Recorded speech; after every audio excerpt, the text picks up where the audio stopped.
Welcome. We're on the red couch with Haley Scott DeMaria, the Notre Dame Varsity swimmer who survived a horrific bus accident in 1992. Paralyzed after the accident, Haley was told she would never walk again. That was unacceptable to her. With the help of those who cared most about her, she chose a different fate and promised not only to walk, but also to swim again for the Fighting Irish. Haley has won numerous awards, including the Gene Autry Courage in Sport Award and the National Women's Conference's Woman of the Year. She shares her story of determination in her book, What Though the Odds? Her story and her positive spirit have also inspired a movie. Haley, I am so thrilled to have you on the red couch. Thank you very much. It's a privilege to be here. So if we can just start, and you can tell us just a little bit about that day and the accident back in 1992. Sure. Well, I grew up in Phoenix, Arizona, which is a lot warmer than South Bend, Indiana. That's for sure. Indiana and Midwest winters were new for me, but it had been a pretty warm day, so a lot of the snow had melted that January. We swam Northwestern, so we traveled to Chicago, which is about a 2-hour drive. And on the way home, we experienced what was new for me, and that's a lake effect storm where the temperatures can drop very quickly. So a lot of the snow that had melted turned to ice very quickly.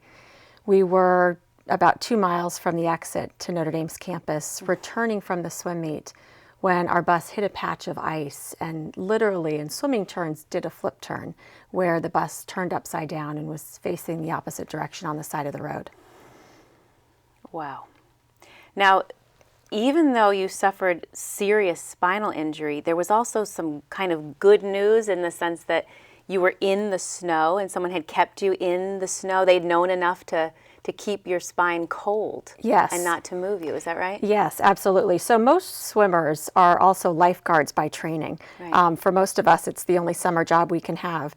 And one of my teammates who sat with me when I pulled myself off the bus wouldn't let me move. I knew that my back hurt and I knew that I couldn't stand up. And so she wouldn't let me move for over an hour. And that's how poor weather conditions were that night. Even though we were just 2 miles from campus, it took over an hour for any sort of medical help to arrive. So certainly lying in the snow was really like a large ice pack on my spine. So when I was taken to the hospital and diagnosed with a broken back and they went in to operate, it was certainly the ice that helped with the swelling. Wow. So the beginning of like a large string of miracles. It's certainly, and I call it, the miracles and the goodness. So many people helped in terms of outreach, and from the night of the accident, there were state troopers who stayed with us throughout the night. Wow. There were truck drivers who just pulled off the side of the road, left their blankets for a bunch of young girls in the snow, and then continued on their trip.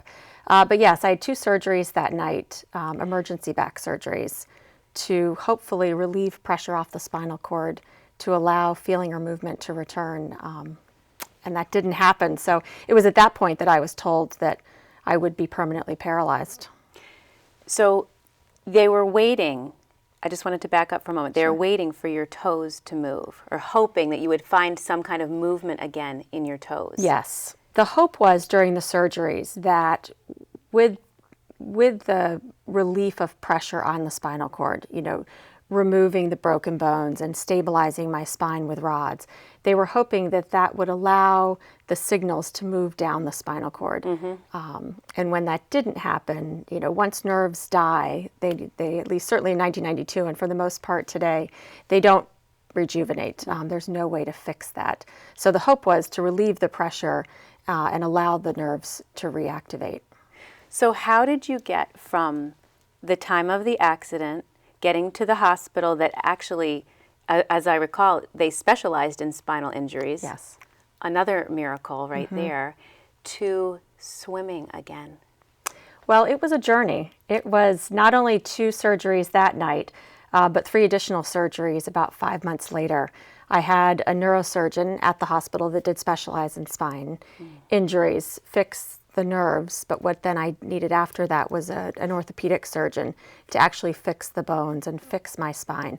And I had to relearn how to walk again, which was really tough for an 18-year-old athlete who was independent and very healthy and very strong, and all of a sudden I was no different than a 1-year-old child struggling to walk. And I had to go through that process, from rolling on the ground as children learn to log roll, to learning to get up on my hands and knees and rock back and forth as a child would when they're learning to walk, and eventually learn how to crawl. And I remember being so frustrated thinking, I don't ever care if I can know, it doesn't bother me if I can't crawl. I just wanted to walk. So it was really a journey in learning that it's the process, and I couldn't go from point A to point C. I had to take all of the steps in between.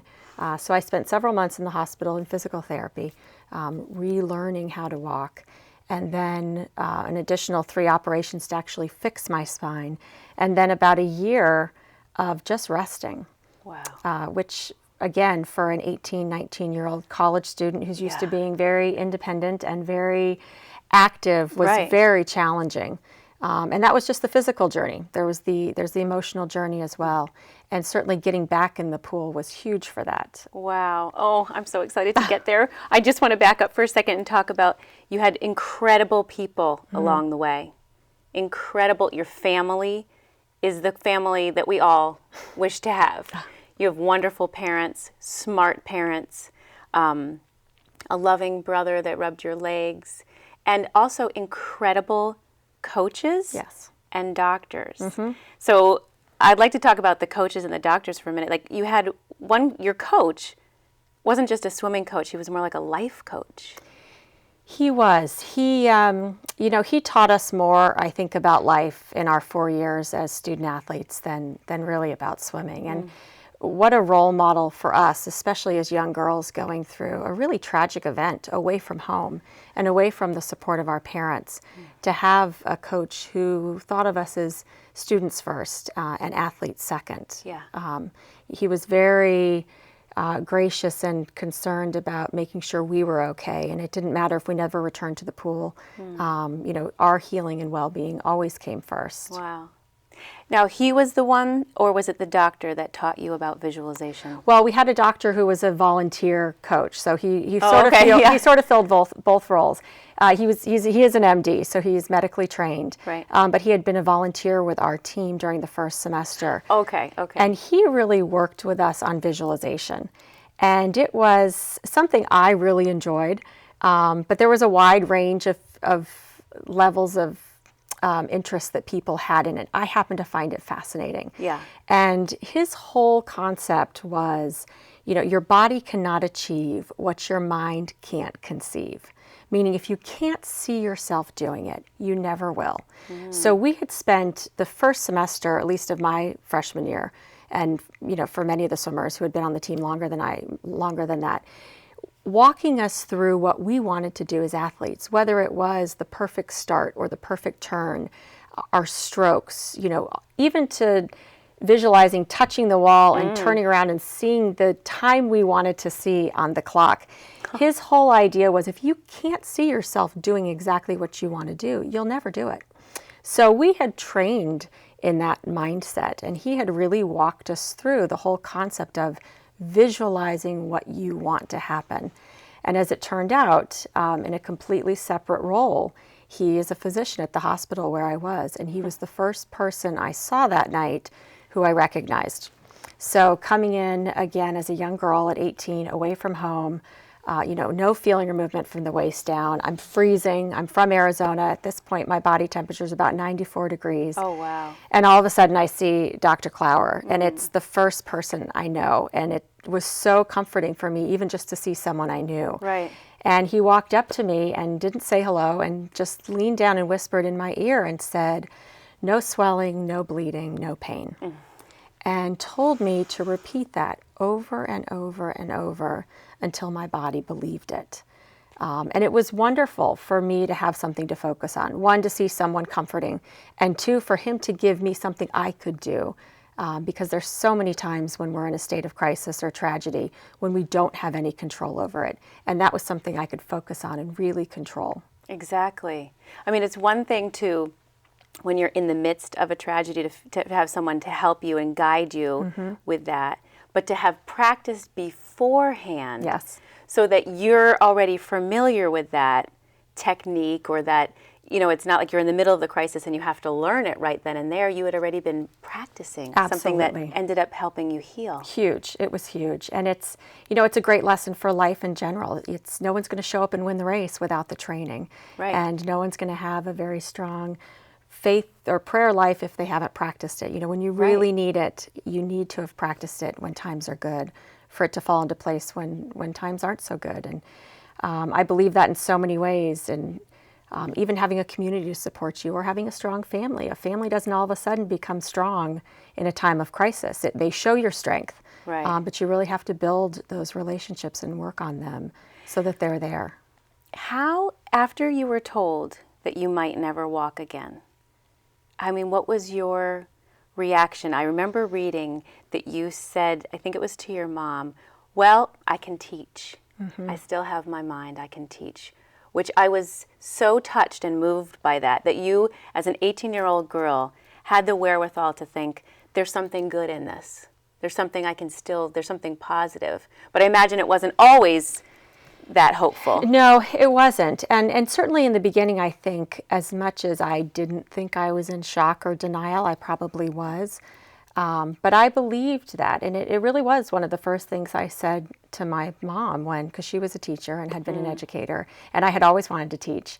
When they told me that there was a chance that I probably wouldn't walk, it was the first thing I thought of, but I can still teach. I still have my mind. Wow. And again, I think that's, that comes from a family that teaches you that you can just find a way to do whatever you want to do. And I was clearly raised that way, although I don't know if I knew that at the time. But it was tough, being told, in addition to, everything else we were dealing with in terms of the accident, being told I wouldn't walk was very hard for me to comprehend. And I spent hours just staring at my toes and, sort of feeling my legs and feeling how strong they were, Wow. but not being able to feel myself touch them. And so those first several days when I was looking at a life at paralysis, I was really still just processing it and trying to figure out what does this mean? What actually is this? Because I don't think it's something you understand right away.